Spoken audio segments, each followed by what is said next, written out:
Hello everyone, welcome back to our YouTube channel exam track centre. देखो, इस video में हम कर रहे हैं 25 तारीख की जो थर्ड शिफ्ट थी उसके कुछ क्वेश्चन हैं, उन पे आप ऑब्जेक्शन डाल सकते हैं। एटीसी का जो एग्ज़ाम हुआ था 25 और 26 को, उसमें जो थर्ड शिफ्ट के जो कुछ क्वेश्चन हैं जो गलत हैं, इसके अंदर कुछ आंसर गलत हैं, कुछ क्वेश्चन ही गलत हैं। तो देखते हैं कौन कौन से क्वेश्चन गलत हैं हमारे। देखो, एक क्वेश्चन था प्रोबेबिलिटी के ऊपर। प्रोबेबिलिटी क्या थी गिवन?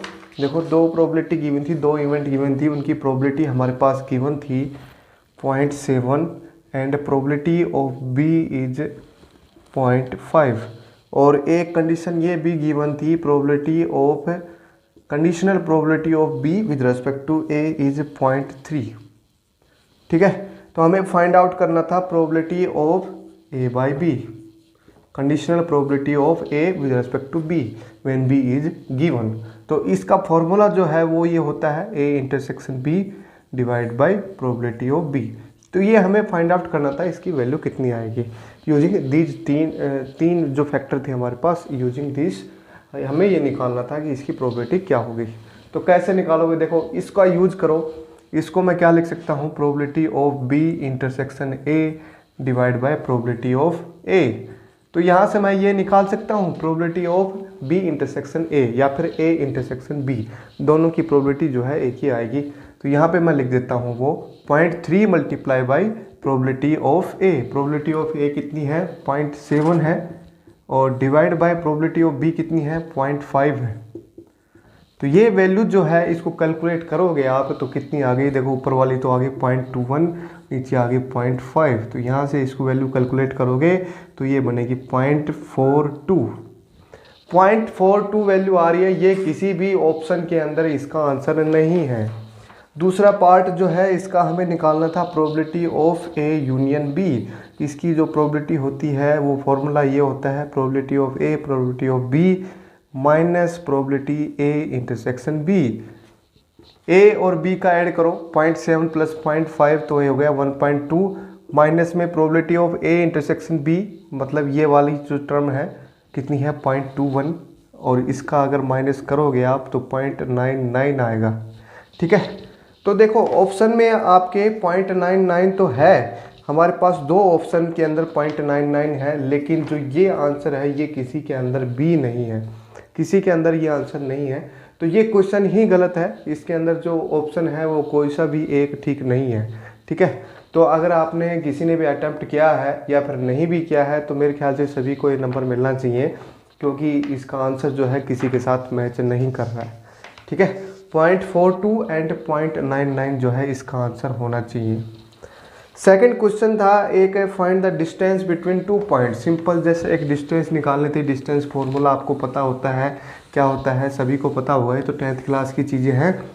डिस्टेंस बिटवीन 2 पॉइंट्स, दो पॉइंट्स मेरे पास गिवन थे 2, -1, 3 एंड -5, 2, 1। ये दो पॉइंट गिवन थे P और Q। तो हमें निकालना था PQ, जो निकालनी थी हमें, डिस्टेंस निकालनी थी इनके बीच में। तो क्या होता है? x2 माइनस x1 उसका स्क्वायर, y2 माइनस y1 का स्क्वायर, z2 माइनस z1 का स्क्वायर, और होल में अंडर रूट।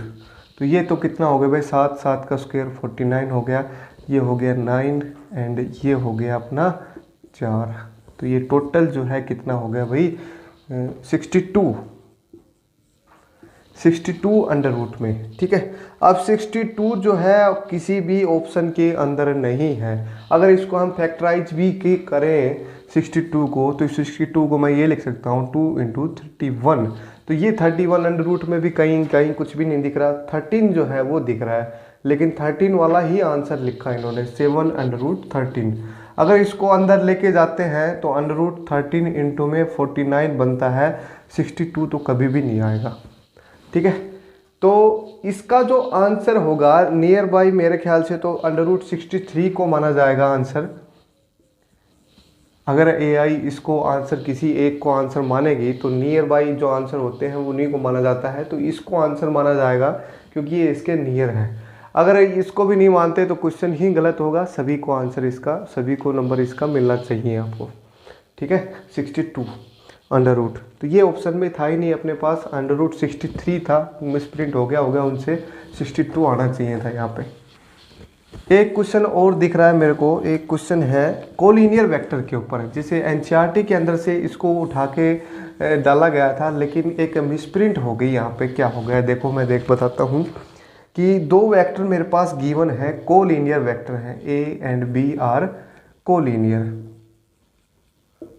अब कोलिनियर वेक्टर कौन से होते हैं? कोलिनियर वेक्टर मीन्स एक ही लाइन के अंदर या तो वो पैरेलल हो सकते हैं या फिर एंटी पैरेलल हो सकते हैं, ठीक है।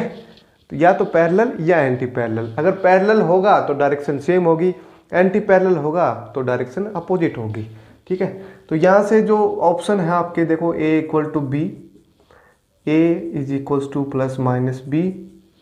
हमें बताना है कि इनमें से कौन सी स्टेटमेंट जो है वो करेक्ट नहीं है। एक स्टेटमेंट ये होगी, दूसरी ये है, तीसरी ये है कि elements of both vector are proportional, elements of both vector are proportional, A and B are proportional.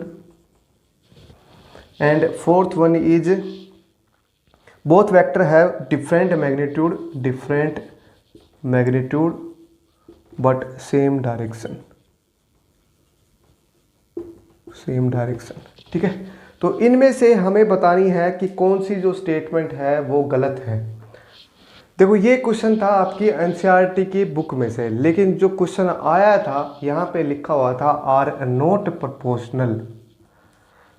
तो एनसीईआरटी की बुक में ये नोट नहीं था, इसके अंदर नोट लिखा हुआ है। तो इसका जो आंसर होगा, इसमें दोनों ही आंसर होंगे, ये वाले, लेकिन आंसर उन्होंने टिक किया है ये वाला, क्योंकि उनसे मिसप्रिंट हो गई। क्योंकि ये देखो नॉट प्रोपोर्शनल का मतलब है कि ए और बी के वेक्टर जो है, कंपोनेंट जो है, जैसे मैं लिखता हूँ 2i + 3j - 4k, और इसके प्रोपोर्शनल मैं कुछ और वेक्टर लिखता हूँ 4i + 6j - 8k। अब देखो ये जो वेक्टर है ये है 2 times of first vector, let's say इसको मैंने फर्स्ट वेक्टर मान लिया, ठीक है। तो 2 टाइम्स है फर्स्ट वेक्टर के, तो ये वेक्टर जो है कोलिनियर वेक्टर है, मतलब एक दूसरे के क्या है, पैरेलल वेक्टर दिख रहे हैं आपको, है ना। तो प्रोपोर्शनल होता है तो वो कोलिनियर वेक्टर होता है, तभी तो ये स्टेटमेंट जो है इक्वल आई थी। या फिर मैं कहूँ माइनस साइन लगा दिया तो अपोजिट डायरेक्शन में, ठीक है। कोलिनियर वेक्टर वो होते हैं जो पैरेलल हो और या फिर एंटी पैरेलल हो, ठीक है। तो इसमें दोनों ही आंसर जो है सही होंगे, different magnitude but same direction. Direction जो है सेम होना जरूरी नहीं है बात, डायरेक्शन अपोजिट भी हो सकती है, और मैग्नीट्यूड जो है कुछ भी हो सकता है, मैग्नीट्यूड सेम भी हो सकता है, डिफरेंट भी हो सकता है, कुछ नहीं कह सकते हम, ठीक है। बट डायरेक्शन जो है इसमें स्पेसिफाई कर दी कि सेम डायरेक्शन ही होगी, तो वो गलत होगा। डायरेक्शन सेम होना जरूरी नहीं है कि कोलिनियर हो, मतलब कोलिनियर वेक्टर के लिए डायरेक्शन सेम या फिर अपोजिट दोनों केसेस आते हैं, ना कि सेम डायरेक्शन वाला, ठीक है। सेम डायरेक्शन तो पैरेलल वेक्टर हो गए ना फिर वो, ठीक है। तो इसमें दोनों के दोनों आंसर हमारे पास सही होंगे। तो जिसने भी दोनों सही किए हैं तो मेरे ख्याल से उनको नंबर मिलना चाहिए, जिसने भी ऊपर वाला टिक किया है तो उसको भी ये नंबर मिलना चाहिए, या फिर इस क्वेश्चन को ही खारिज किया जाए और सभी को नंबर इसका दिया जाए, ठीक है। तो ये कुछ क्वेश्चन थे जो मुझे मिले हैं, या फिर कुछ 1-2 क्वेश्चन बच्चों ने भेजे थे मेरे को। तो और आप क्वेश्चन मेरे को भेज सकते हैं अगर कोई गलत आपको लग रहा है क्वेश्चन। फिजिक्स और मैथ के अगर भेजोगे तो इजी रहेगा मेरे लिए भी, क्योंकि मैं तो टीचर फिजिक्स और मैथ का ही हूँ।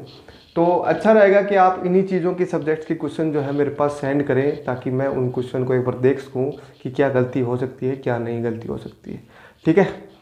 अगर आपने अभी तक गूगल फॉर्म भरा नहीं है, जो मैंने फॉर्म प्रोवाइड किया था आपको, ताकि मुझे एक पता लग सके भाई कितने नंबर बन रहे हैं लोगों के, उसके अकॉर्डिंग फिर मैं एक कट ऑफ जो है डिसाइड करूँगा कि एक्चुअल कट ऑफ जो है कितने के आसपास जाने वाली है।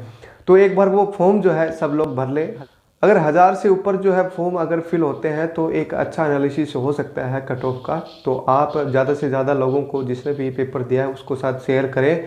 गूगल फॉर्म का लिंक जो है मैं डिस्क्रिप्शन में प्रोवाइड कर दूंगा। धन्यवाद।